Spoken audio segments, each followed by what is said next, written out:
Okay, today we're going to be looking at Samsung Galaxy versus SKT, the playoffs that just happened. I have not watched these games yet, but it is a 3-game series in the favor of SKT, and we're going to figure out how that happened and how SKT have managed to re-secure their world spot for another coming year. In the first game of the first ban phase, we see Morgana is taken out. I have not been watching a lot of LCK this split, so I don't know if this Morgana is focused at core JJ, or I do not know if this is purely something that they don't want to see in the support role just in general. Samsung follows with a Galio ban that's pretty standard, and SKT used it very successfully in their games against Africa. You see a Rakan ban coming out, lots of prioritization in the bot lane, but also as SKT bans a lot of supports here, they're leaving open a lot of other picks that are going to be contested. So we notice that a lot of junglers are going to be open on the table. We notice that the Zac have not been banned yet, the Gragas has been taken out, but Elise and Rek'Sai are both on the table. And Maokai has yet to be banned as well. Let me go switch over to my pen real quick. The Cassiopeia has been taken out, taken away from Crown specifically. That's all fine. Where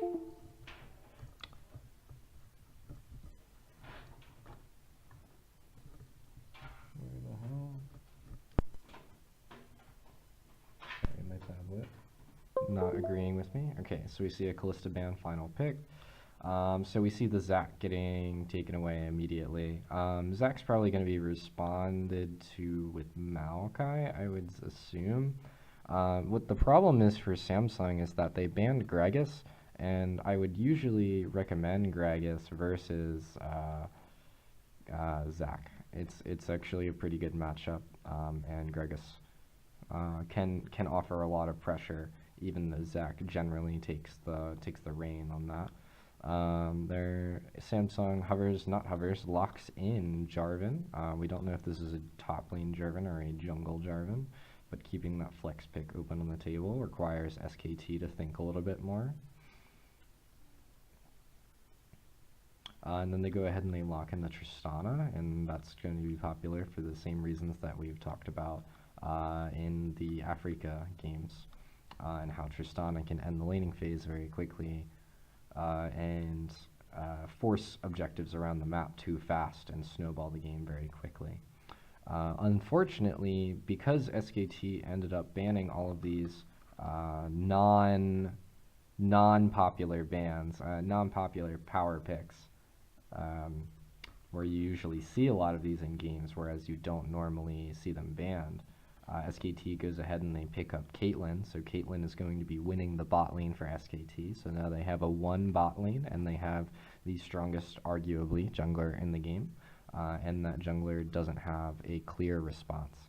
They go ahead and they lock in Lucian. Not sure if this is a Lucian top or a Lucian mid. This is patch 7.15, but it could be either. Crown goes ahead and he locks in Talia, and this is going to be the popular strategy of using Talia and Tristana to take down all of the outer turrets in the game by around 15 minutes. And that is a very popular hyper-aggressive strategy that could prove to be successful as long as they can keep away from the Zac. We do see a Rumble ban come out from Samsung, so this may be a Jarvan in the top lane, so they're trying to keep out top lane picks they don't want to abuse, but SKT says, we don't want you tricking us, we don't want you making sure that you have a free lane, we're going to go ahead and ban Camille, just to make sure that if Jarvan goes top lane, we know it's him for sure. Then they go ahead and they ban the Maokai, so that SKT cannot pick it for their top lane role. And SKT has one last ban to respond.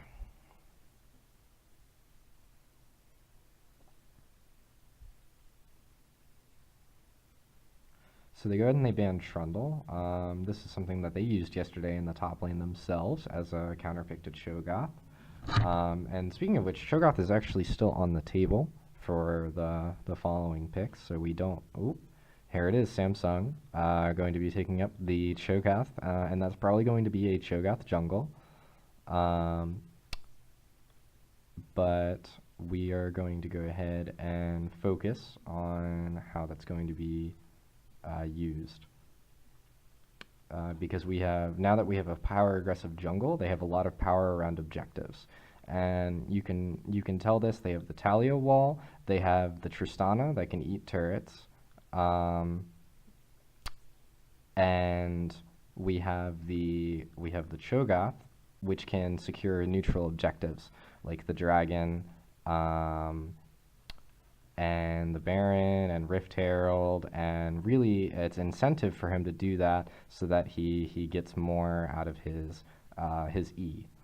SKT goes ahead and they lock in Kennen, and I'm actually not sure if Kennen's going to be in the top lane or the mid lane. And they go ahead and they finish off strong with an Alistar pick. So they're going to be looking for early dives in the bottom lane, that's for sure. They're going to be trying to abuse this Tristana, not let her get her win condition, not let her get the first blood tower, not let her do what she wants to do, and keep her really slow and make sure she doesn't reach a hyper carry status very quickly. And then Samsung goes ahead and they lock in the Taric. So Samsung does have a very strong teamfight comp. And they have quite a bit of damage to back that up, and they have lots of DPS, and they even have lots of burst, because we're definitely going to be seeing that Cho'Gath with the Gargoyle Stoneplate. And do note that Cho'Gath has been opted to go into the top lane, and Jarvan is going into the jungle. And while Jarvan may not, while Jarvan does not have the all of the resources available that Cho'Gath has in the jungle, what he does have is faster clear, since faster clear is going to provide easier time in the jungle and dealing with the enemy jungler.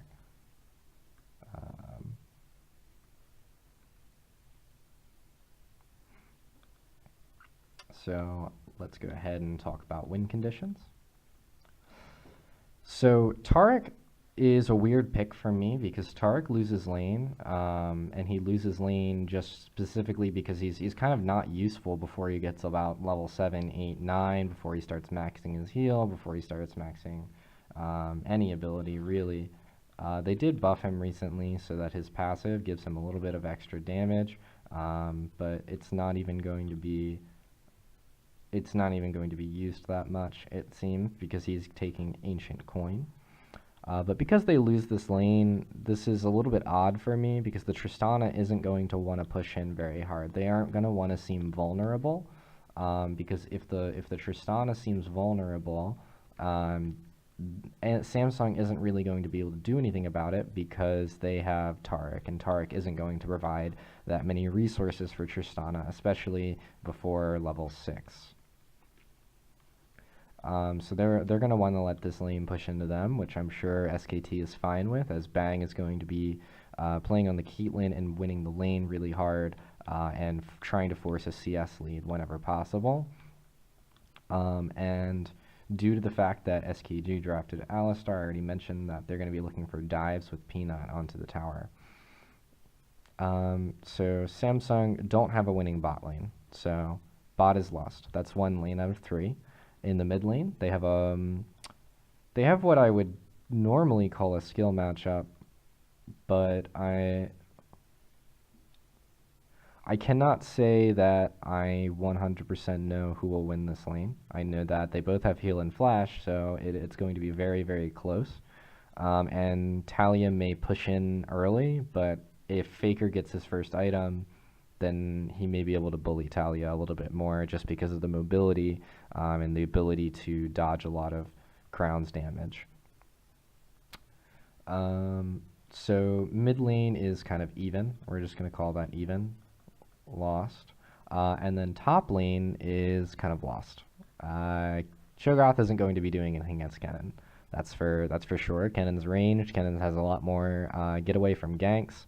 And Cho'Gath did not opt for Corrupting Potion, so he is not going to be staying in lane very long, even. He may get poked out very quickly, or if he doesn't get poked out very quickly, we're going to see a very large CS deficit in Cho'Gath's hands, right? So what can they do with this? Because it doesn't seem that strong, Cyrus. It doesn't. Well, if they have two losing lanes and one lane that doesn't even win necessarily, then what are they going to do? Well, J4 has to put pressure on the bottom lane and the mid lane, particularly the mid lane in the early, because Talia has a lot of how to explain this, cheese tactics. That's probably a little rude, as they're not the easiest things to perform, but they are very bursty, and Talia in the early levels is going to have huge amounts of DPS that most champions at such early levels don't normally have, which is why Talia is normally picked into Cassiopeia. We are also going to see Jarvan go into the bot lane, but I don't think Jarvan will be making any aggressive plays in the bot lane. Jarvan will be counter ganking only.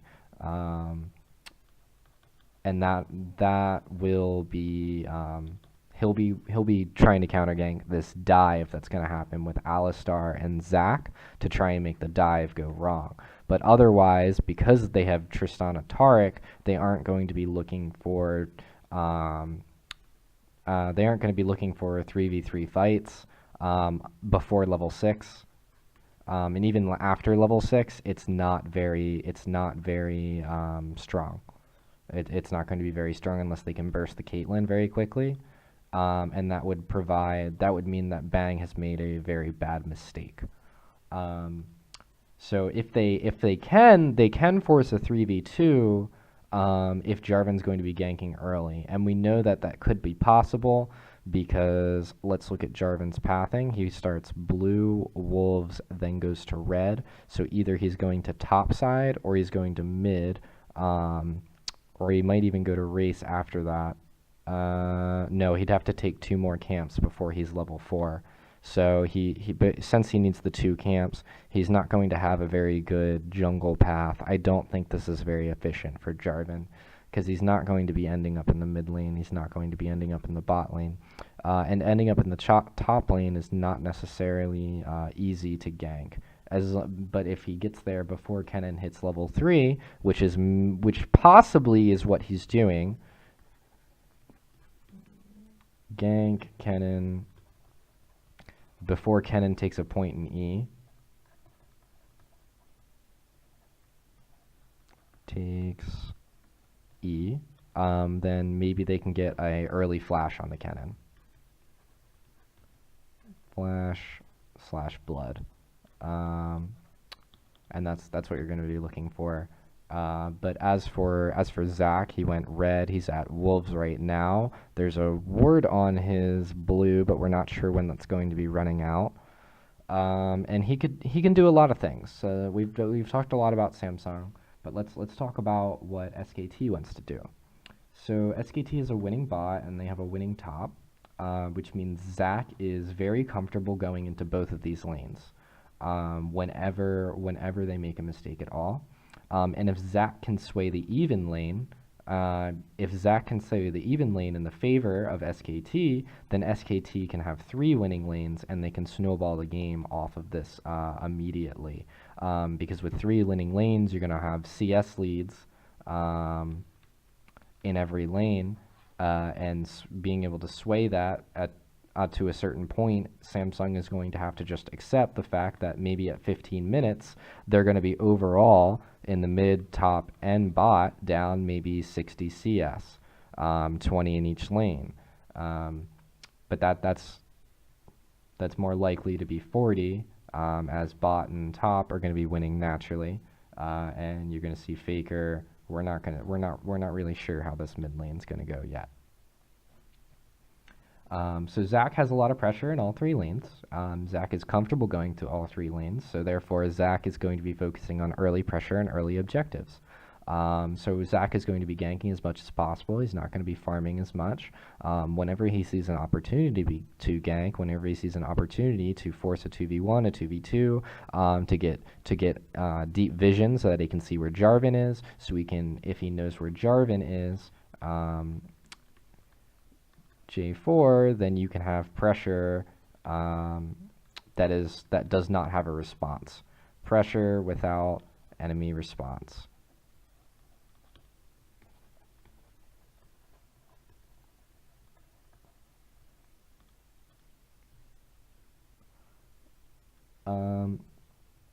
So we're going to go ahead and just watch from now. What is the first dragon? Oh, it's a fire dragon. It's actually really interesting. So we are going to see Zach and Jarvan going to have some pressure in this bot lane, not because Jarvan necessarily wants it, but because the fire dragon is going to be such an important objective for both of these teams. However, SKT does have the advantage on the fire dragon because they have the Caitlyn in the bottom lane. So we'll see how that turns out.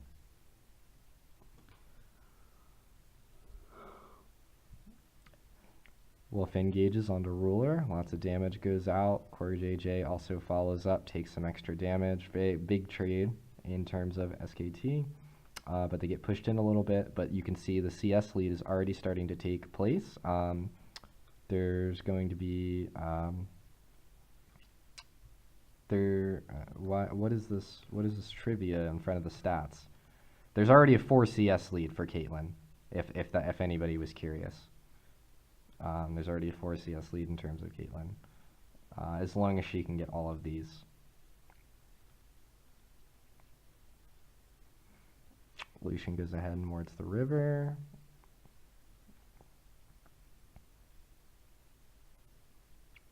There's a 3 CS lead in top lane, and then figures out a disparity in mid lane.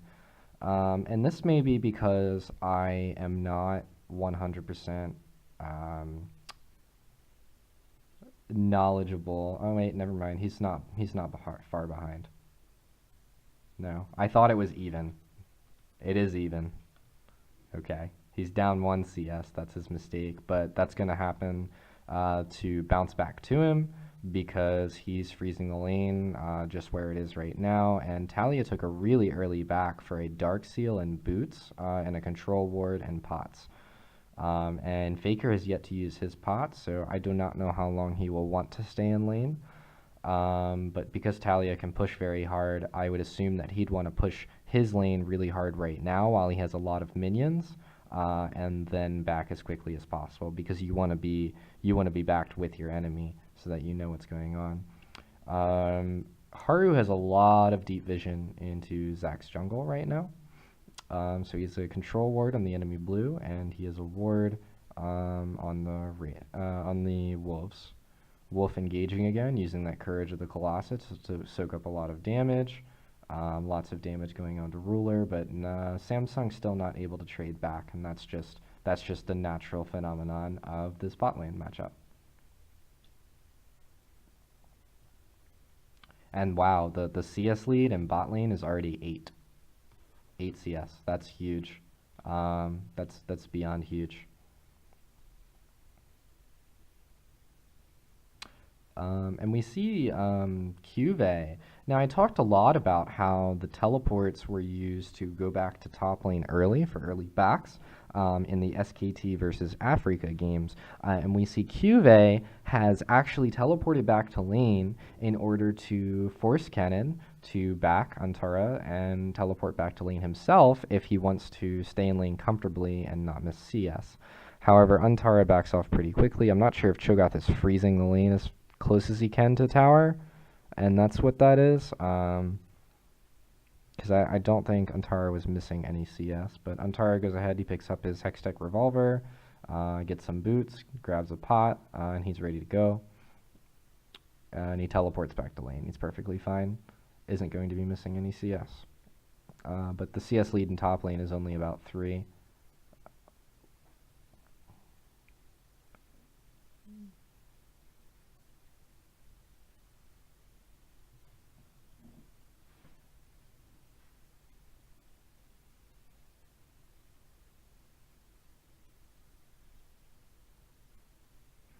Faker getting some damage off on the Crown.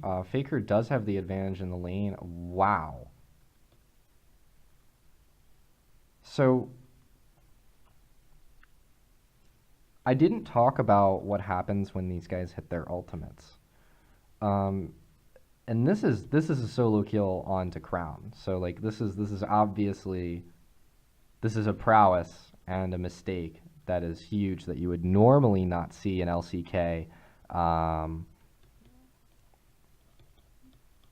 But this is a playoffs game, so this is serious. This is very serious. Now SKT has 3 winning lanes, so I know that the score is 2-1. I did not watch any games, but it's only a 500 gold lead, but I have to say that SKT wins the game right now. Like I don't think there's anything that Samsung can do. The only thing Samsung has is the fact that Shogoth has hit level 6 and he's not horribly behind. So they'd have to play around Shogoth, and that would be really difficult for them. But let's talk about the matchup in the mid lane when these two hit level 6, because I talked about how Talia has kind of some gross DPS. Gross DPS. Rating that on the screen.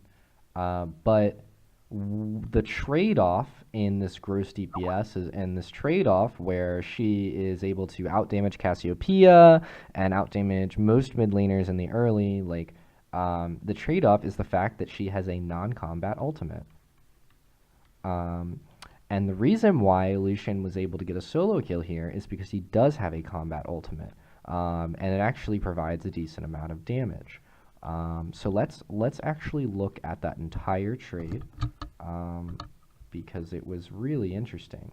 So Crown and Faker are both about full health. Crown's holding on to 2 potions.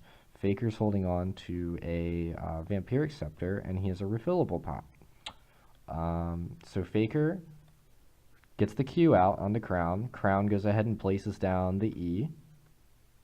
Crown goes ahead and he places the W, but he misses. Now Crown has no spells but his Q. And if you notice, Faker sees that Crown has lots of these circles in the game field, that he has not been managing his lane well. This means that Crown has been pushing a lot, and because he's been pushing a lot, he's not going to be able to trade back with Faker using his Q. So he's not going to have a lot of damage. So Faker understands this, and he dashes forward, gets the double auto, and he takes out the culling, and he's able to get a solo kill, which is very shocking to see. He has a little smile on his face. How wonderful. Peanut finds Haru in the jungle. Haru definitely wins that trade, as Zach's damages haven't been buffed, that's for sure. They've been touched a little bit, but not buffed. So now that there is a kill lead in the mid lane, Faker's up about 80. He's about up 500 gold. And what he does with this is he goes ahead and he buys tier 2 boots. And I like this. I like this a lot because it helps him with roaming. It helps him with accuracy on his ultimate. It helps him with positioning against Talia.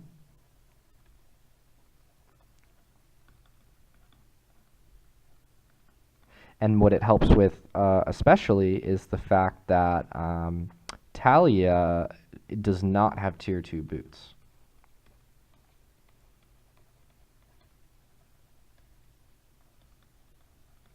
Which means that Faker is going to have a movement speed advantage on Talia, and Crown has to play a lot more safe.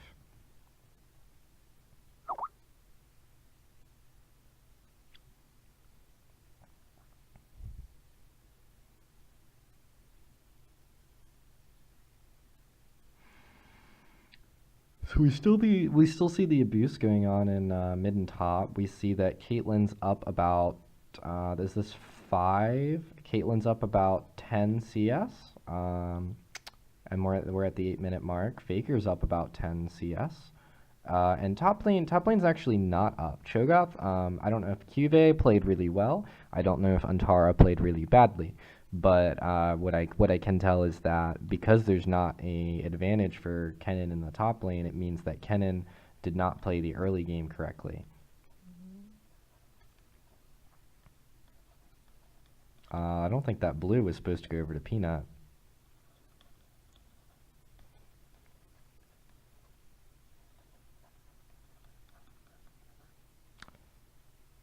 So Q goes down onto Antara, followed up by the EQ by Haru. The silence comes out from Kyuvey, and Haru drops the ultimate, and then Kyuvey goes ahead and drops the ultimate for the stack on his E, and the Fee stack will also provide him with a lot of health.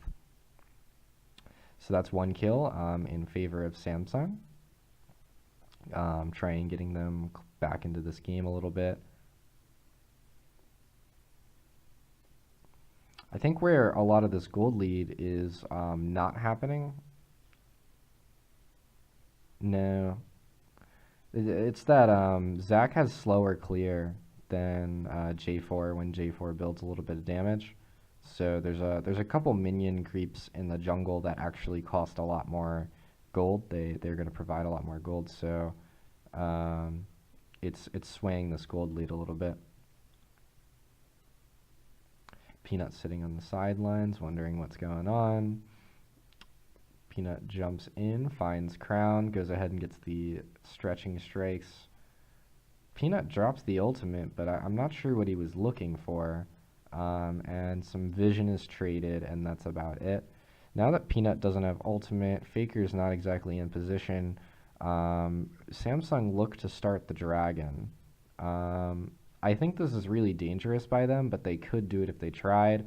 But if they do try, Crown isn't allowed to do this. Crown needs to be full health and needs to be understanding of his lane matchup if he wants to help out get this dragon.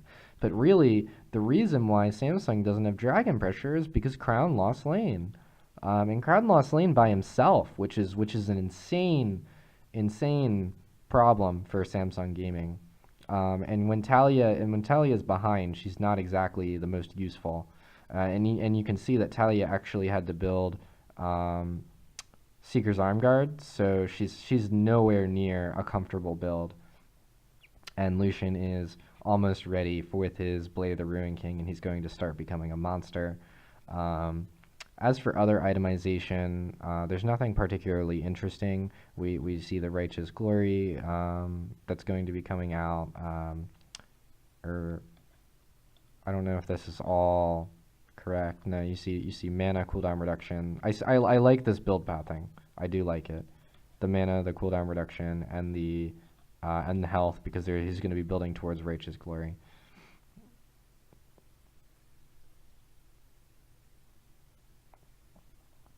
Anyway, we start to see a CS lead in the top lane growing for Cho'Gath. Now, this is particularly happening because after Cho'Gath hits level 6, he starts to get really comfortable in the lane. So even though earlier in the lane, Kennen was up about 2-3 CS, that has now disappeared and gone in the favor of Kyuvey, and Kennen probably missed 3 to 4 CS when he was killed in the top lane by Haru and Kyuvey together.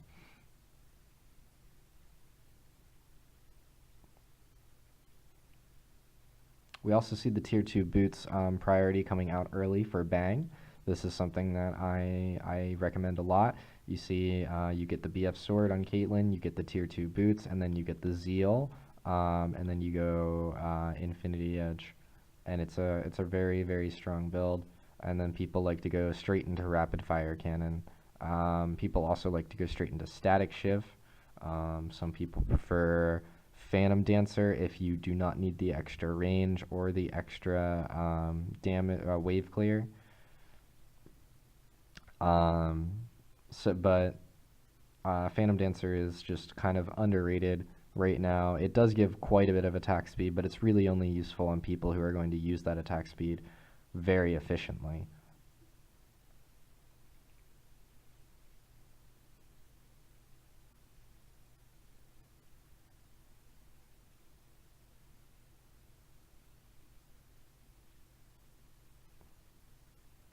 Faker trying to get all of the harass he can in the mid lane, all the pressure that he can. You can see that we have 3 sweepers on the side of SKT. This is really interesting because they want to deny vision. They really want to make sure that due to the Cho'Gath, the Talia, and I guess the J4 too. I'm sorry, my pen's messed up.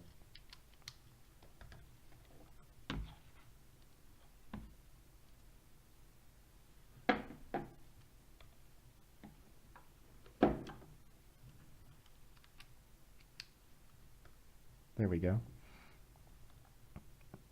Due to the natural arrangement of Samsung is what I was trying to say, is that with that natural arrangement they have a lot of neutral objective pressure, especially with the Talia wall, so I guess with 3 sweepers and the control wards, SKT is looking to deny enough vision to make it too unsafe. Okay, I don't know what the fuck is wrong with my pen.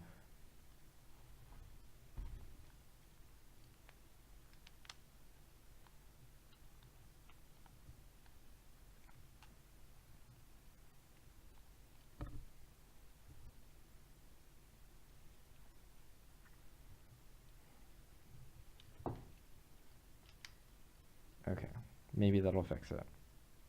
I'm not sure.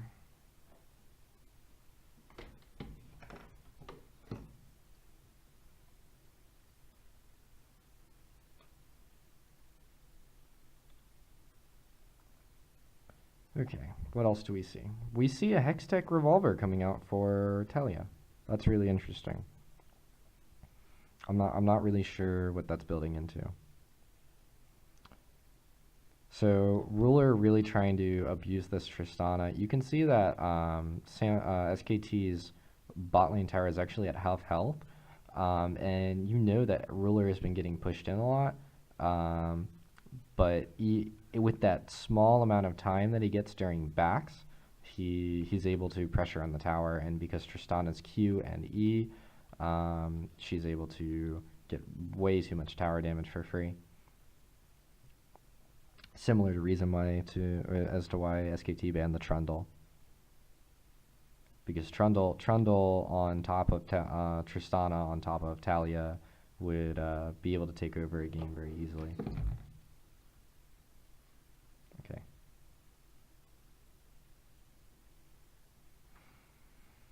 Kennen very patient in the top lane. He doesn't want to be taken advantage of. He doesn't want to be losing too much CS. But most importantly, he doesn't want to let Cho'Gath get anything for free.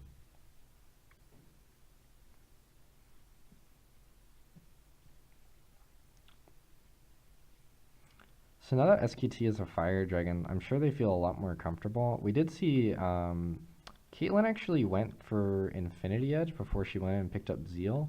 So when she does crit, she's going to be hitting really hard, but she doesn't exactly have a lot of DPS right now.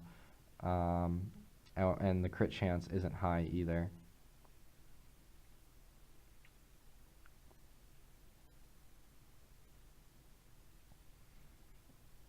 Zach may be looking to invade the blue buff here. Nope. Haru is going to go ahead and smite it away. Looks like SKT is going to be getting a lot of free damage on the mid lane tower. This is where they might be prioritizing First Blood Tower. An engage by Wolf started in the bot lane. Damage going out into Ruler and Core JJ. Natural things occurring.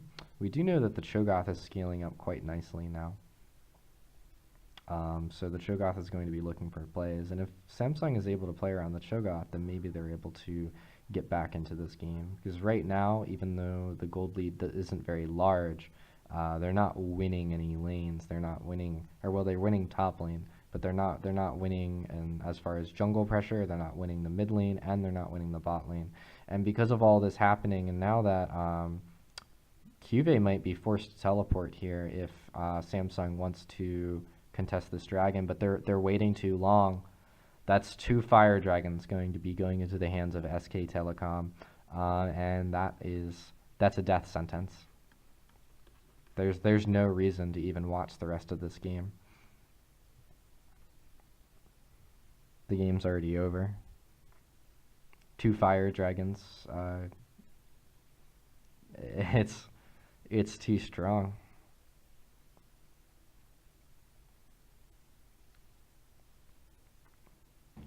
Crown going to be taking out a pink ward.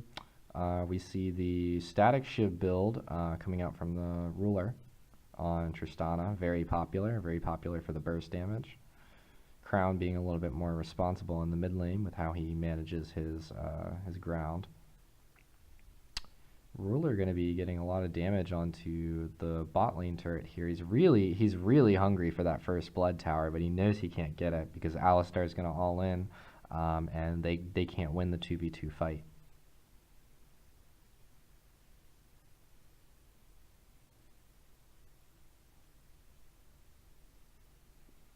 Ruler going to head and take away Grump from his jungler because he's starving for gold.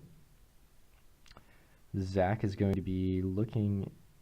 Whoa, he just jumped over blue buff wall. Lots of pressure. Going into the bot lane tower. I thought we were going to be looking for a dive bottom lane by Zach, but instead he's going to be looking for mid. Weird stretching strike range right there. That was interesting. Faker really wants damage on this tower, and he knows that he can't be punished for it. They know Jarvan is mid lane, so they're pushing out bot. Faker gets first blood tower gold solo by himself. Bang is going to be picking up the bottom lane tower and pushing in. And now we're starting to see SKT get comfortable. This is where SKT is going to start bouncing off the charts. We know that right now Faker can afford his Black Cleaver, and we know that Caitlyn can probably afford her Static Shiv or Rapid Fire or whatever she's prioritizing. It's going to be the Static Shiv. Kennen just finished Leandri's, and Zach is going to be finishing his next item soon.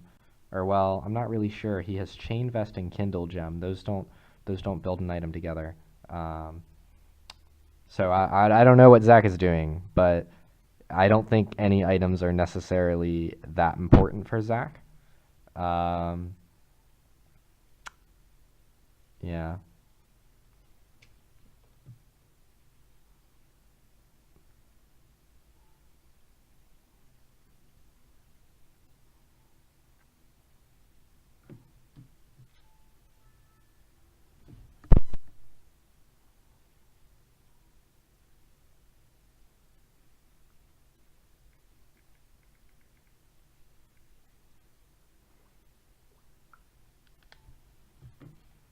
So SKT is going to start grouping around this Baron here, and they know they can do the Baron because they have 280 carries and they have 2 primary tanks. So they aren't afraid of pressuring the Baron at all. They aren't afraid of telling Samsung, hey, if you wanna fight to try and win this game, you might have to do it over the Baron objective. And if you don't want to fight, if you just want to wait, we're going to force the Baron anyway. Looks like Crown's going to be taken down in the top lane again by Faker, and Peanut's going to clean him out under the tower, and they're going to go ahead and take out top lane tower. So essentially for free, SKT picking up a lot of things for free in this game, and the mid lane Lucian is actually great for Faker. Faker really showing the dominance on how he knows this champion and knows its damage, and knows how to use the culling apparently, and he's now shredding turrets along with shredding people as well. And you start to see a 50 CS lead in the mid lane. You see that 20 CS lead in the bottom lane that we were all comfortable with understanding, and the top lane isn't exactly even either. But it's not enough for Samsung to be concerned, or for Samsung to rely on it, or SKT to be concerned about it. So just a breakdown of what's happening right now. There is a 4,000 gold lead. with 2 fire dragons. And that is actually insane. What you see on Kennen, Kennen probably has 150 AP, so he's going to be getting 12% of that. So 6% of that would be 9, so he's going to be getting 18 AP, so he's going to be getting an amp tone. That's 400 gold to Kennen. Zach is going to be getting, and he's also going to be getting 10 AD because he has about 100 AD, so he's going to be getting about 750 gold. Zach is going to be getting just AD because he doesn't have any AP, so that's another 350 gold on Zach because he has about 100 AD at this stage in the game. So we're seeing 1,000 gold lead from Fire Dragon. Then we see Faker. He has about 150 AD, judging by what he has right now. So he's going to be getting 18 AD. So he's going to be getting 2 long swords. So that's 1,700 gold that we see from to double Fire Dragon. And Caitlyn also has about 150 AD. So we're going to see another 2 long swords. So we see a 2,400 gold in stats that are usable. These are usable stats. Remember that I only count usable stats because Ken likes to auto attack a lot, which is why I counted his AD. And Zach is going to be a frontline tank. He's going to be doing that a lot. And I guess you could talk about Alistar probably contributing another 300 gold, but he's not going to be doing too much except soaking damage. So this is game over. SKT, all they have to do right now is pressure objectives. They actually have an interesting 1-3-1 comp. They could also pull a 4-1 with Faker in the mid lane, and they run a double AD carry, double tank in the mid lane, and then they run a Kennen in the side lane. So both of those are extremely good for Baron. You know, you don't have any simplistic 5-0 that you would see from SKT unless it's fighting around a major objective like Baron. Extremely good. Little poke going down on the Crown. Crown has that Seeker's Arm Guard all stacked up, so he doesn't take too much damage. Samsung's going to go up into the blue side jungle, or their red side jungle, enemy blue side jungle, to try and clear some vision around the Baron. They are not too uncomfortable with skirmishing. Oh wow, it looks like Crown got a little bit caught there. He takes a little bit of extra damage. And this double ADC comp is just going to be ripping through turrets. As you can see, that turret was half health in just one go. Tristana does take out the top turret in the side lane. Tristana starts a recall now. We see a teleport in from Antara. You see Peanut. Does Peanut have vision on Ruler? Ruler is going to be getting away. That teleport's going to be wasted by Antara. SKT really doesn't really need to force any picks like that. Although if they did get the pick onto Ruler, they would have transferred it into a Baron immediately. Whereas right now, they're just going to go for Dragon, and then they're going to go for Baron, because this Mountain Dragon is just going to help them kill the Baron faster, which makes it a lot harder for Samsung to contest. Cuvée really wants the dragon because he wants to eat it for his feast stack, but he knows that if he goes anywhere near it, he's going to be dying himself. There's too much CC on the table, there's too much damage, and he only has, he has Thornmail and Righteous Glory, but that's not going to be enough for Faker's Phantom Dancer, Black Cleaver, and Blade of the Ruined King. Faker 3 items at 25 minutes is going to be ruining through this game. Crown is only 2 items in, 2.5. We see a lot of patience from SKT. They don't want to make any mistakes. And we saw this in the Africa games as well, that SKT was incredibly patient and incredibly understanding that as long as they make the 0 mistakes that they are making. Of course they're making mistakes. There's everybody's not making perfect CS. Everybody's you saw one mistake in the top lane from Antara, but they understand that if they don't make any team mistakes, if they don't make any macro play mistakes at all, then they don't need to worry. It's a free game, and it's 100% not necessary for them to force. And now that they have two fire dragons, they also end up winning late game as well, unless Cho'Gath ends up getting to the, I don't know, 12, 15 stacks that he needs to go ahead and get the to start one-shotting. Bang. But it's gonna be a while before he's anywhere near that.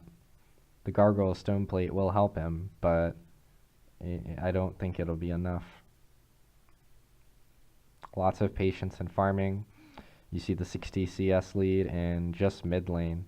Not really a CS lead in terms of bot lane, not really a CS lead in terms of top lane. And jungle, now that they have so much CS, whereas, you know, it's definitely a lot different when you're 10 CS behind when both of you have about 40 or 50 CS. But now that he's 10 CS behind and it's 145 to 154, the jungle CS doesn't really mean too much. We see the culling come out from Faker. We see an engage by Peanut. Samsung understands that they can't fight. They know if they fight, they'll just continue to lose the game. They're just trying to stall as much as possible. Maybe wait for Tristana to hit some key power spikes. She's going to be working on her second Zeal item right now, and she has a longsword in her pocket.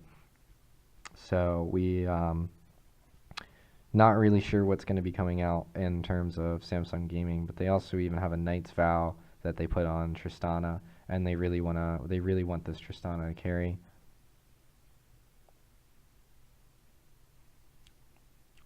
So it looks like SKT, once they hit specific item power spikes that they are currently hitting, because Faker just picked up a BF sword, and Peanut has the Knight's Vow. Oh, I'm sorry, that's what he was building. It was the Kindle Gem and the Chain Vest. New items, sorry. And he now has magic resist, which he just turned into an adaptive helm, actually. Kennen has his 2-item power spike in the side lane. Faker just went ahead and he stole blue. And Caitlyn now has 3 crit items, including static and rapid fire. Kennen just finished Void Staff. SKT has everything they need to Baron. There is no reason for them to not Baron at this exact second. They need to either put Kennen bot lane, make people respond to Kennen, and do the Baron, or they need to just force the Baron itself. Because Samsung doesn't have anything to respond to the forced Baron. The one thing that they do have is the Talia ult that can go ahead and split them up. But due to the mobility on all of these, not Kennen.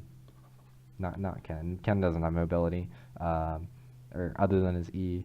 And the mobility even from Alistar with his W. There's nothing really that SKT has to worry about. So Faker pushes top lane, Antara goes ahead and he pushes in bottom lane. They're going to be moving into the jungle here towards Baron. They're going to be getting some wards out. QV's in the bottom lane cleaning up. Crown is going to be jumped on by Faker, half health coming out. The Culling's going to be coming out. The E comes out, and Faker's able to really perfectly have that Culling set up so that he's able to take down Crown. That's another solo kill. That's 2 solo kills for Faker this game. 2 solo kills in LCK playoffs. This is actually insanely impressive, but also insanely unfortunate for Crown. So the Baron has been started by SKT. They were really just waiting for a man advantage. They wanted to be as safe as possible. And now they engage the fight. The Zac ult comes down. The Taric ult's able to save core JJ for a second, but he ultimately goes down, and the SKT will be returning to the Baron after they take down QV. Haru is still up, so Haru could be trying to steal the Baron here. SKT is very patient with what they want to do with the Baron. Haru is punished for being in the sideline. Alistar goes ahead and jumps on him. Faker jumps over the Baron wall, and lots of damage goes out, including Wolf's Ignite. And now Faker is super fed. SKT has Baron, and they are going to be finishing this game as fast as they possibly want. Right now, they can set up a 1-3-1. They have the Kennen teleport, so they can set up a 1-4. They can pretty much do whatever they want. There's also a second Stone Dragon that's coming out for SKT. That's just going to help them push down turrets, because now that they have Baron buff, there's no reason for them to not. The only thing I wouldn't expect SKT to do is to 5-0 any lane. There's no reason for them to 5-0 any lane. If they can have split pressure and they can win the game with it, it's going to be a lot easier than in a 5v5 team fight where maybe Ruler can pop off, since Ruler is also at a 3-item power spike, and is maybe even Talia getting some damage, or Cho'Gath being able to get the knockup that he needs. They don't want that 5-0. So Faker's in the mid lane, Antara's in the top lane, and we see 3 bottoms. So they're running a 1-1-3. This is, same as the 1-3-1. Doesn't really matter. Faker goes ahead and secures mid lane turret. Bang and Wolf secure bot lane turret. Now Faker's going to be pushing on the mid lane inhibitor tower, and Bang is going to be pushing on the bot lane inhibitor tower. Samsung Gaming is running in between their 2 turrets, but really they have nothing to do. Just really waiting on SKT to be a little bit more aggressive. SKT follow back up on the bot lane turret. Lots of damage going down, because you see that double fire dragon, and with the Caitlyn, that tower is going to be gone. And now they can move on to the inhibitor. Looks like Ruler is going to engage onto Faker, but Faker takes him out in 3 autos and a Q. That was insane amounts of damage. I do not think Ruler was expecting that at all. But Faker actually had picked up Infinity Edge, and because he has Phantom Dancer as well, he could have crit once or twice there, which would have ultimately led to Crown misunderestimating the damage. So Peanut goes ahead and engages under the Nexus turrets, gets a double man ultimate, Caitlyn ult coming out. Faker diving the Nexus turrets for a quadra kill. What the fuck? Hold on. Check Faker really securing his position as one of the best players in the world. And he wants it, and he wants his stats to prove it. But very strong game from SKT for game 1. And we're going to end that here, and we're going to go ahead and do game 2 whenever we're ready. But thanks for watching.